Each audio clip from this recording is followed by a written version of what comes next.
Hi friends, என்னோட இந்த வீடியோஸ்லாம் உங்களுக்கு பிடிச்சிருந்தா மறக்காம subscribe பண்ணுங்க. கூடவே bell பட்டனையும் click பண்ணுங்க. என்னோட வீடியோஸ் உங்க வீட்டுக்கு தேடி வரும். And like, comment, share பண்ணுங்க. வணக்கம். நான் இன்னைக்கு குழந்தைங்களுக்கு சளி பிடிக்காம இருக்கிறதுக்கும் செரிமானம் ஆகிறதுக்கும் என்ன மருந்து கொடுக்கணும்னு காட்ட போறேன். இப்போ நான் எடுத்து வச்சிருக்கிறது வந்து 3 மாச குழந்தைங்களுக்கு எடுத்து வச்சிருக்கேன். 1 வயசு குழந்தைங்களா இருந்தா நீங்க கொஞ்சம் நிறைய யூஸ் பண்ணிக்கோங்க. அதுக்கு தேவையான பொருட்கள் என்னென்னன்னு பார்ப்போம். நான் 3 மாச குழந்தைக்கு 3 மிளகு எடுத்துருக்கிறேன். ஒரு கொஞ்சமாக ஜீரகம், ஒரு 4-5 ஜீரகம் போதும். பெருங்காயத்தூள், வெத்தலை காம்பு, அப்படி இல்லைன்னா வெத்தலையோட நுனி இருக்கும்ல அது எடுத்துக்கோங்க. அப்புறம் துளசி, பூண்டு, இது எல்லாத்தையும் நான் எப்படி மருந்தாக செய்யணும்னு காட்ட போகிறேன். வாங்க பார்க்கலாம். இப்போ நான் சின்ன வானல் பற்ற வச்சுருக்கிறேன். மண்ணில் செஞ்ச பாத்திரமாக இருந்தாக்கா ரொம்ப பெஸ்ட்டு. எனக்கு கிடைக்கல, அதனால நான் சின்ன வானல் வச்சுருக்கிறேன். இப்போ வந்து நம்ம இந்த 3 மிளகு,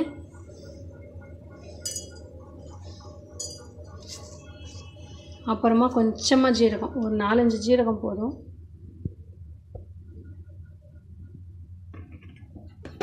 இதை போட்டு நல்லா கருக்கிக்கோங்க. கொஞ்சம் செவக்க வறுத்துக்கணும்.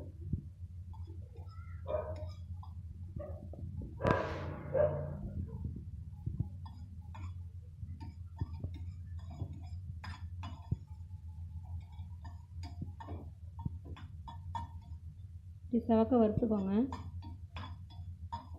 வறுத்ததுக்கப்புறம் ஒரு 1/2 டம்ளர் தண்ணி ஊற்றணும்.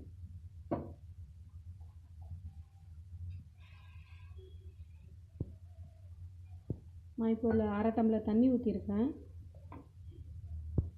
அது கூட நீங்கள் வந்து பூண்டு போட்டுக்கோங்க. அப்புறம் துளசி, வெத்தலையோட காம்பு போட்டுக்கோங்க. அப்படி இல்லைன்னா உங்களுக்கு சாட்டிஸ்ஃபைடு இல்லை அப்படின்னாக்கா நீங்கள் வெத்தலையோட நுனியை போட்டுக்கலாம். அப்புறம் வந்து பெருங்காயத்தூள், அதையும் போட்டுக்கோங்க. இப்போ இதை சிம்மிலே வச்சு நல்லா கொதிக்க விடணும். இது ஒரு பாலாட அளவு வந்ததுக்கப்புறம் நம்ம ஆஃப் பண்ணிக்கலாம். இப்போ இது நல்லா கொதிக்கணும். இப்போ பாருங்கள், நான் 1/2 டம்ளர் தண்ணி ஊற்றிருந்தேன் இல்லையா, அது நல்லா இப்போ ஒரு பாலாட அளவுக்கு கம்மியாயிடுச்சு. இப்போ இதை நம்ம வந்து ஆற வச்சு வடிகட்டி குழந்தைங்களுக்கு கொடுக்கலாம். இப்போ பாருங்கள், இது ஒரு பாலாட அளவுக்கு வந்துருச்சு. நான் 1/2 டம்ளர் ஊற்றிருந்தது ரெடி ஆகிடுச்சு. இதை குழந்தைங்களுக்கு நல்லா ஆற வச்சு கொடுங்க. அப்புறம் இதை வாரத்துக்கு ஒரு முறை கொடுங்க. குழந்தைங்களுக்கு கண்டிப்பாக சளி பிடிக்காது. 3 மாத குழந்தைங்கள்லேருந்து நீங்கள் கொடுக்கலாம். என்னோடய வீடியோ உங்களுக்கு பிடிச்சிருந்துச்சுன்னா சப்ஸ்கிரைப் பண்ணுங்கள். தேங்க்யூ.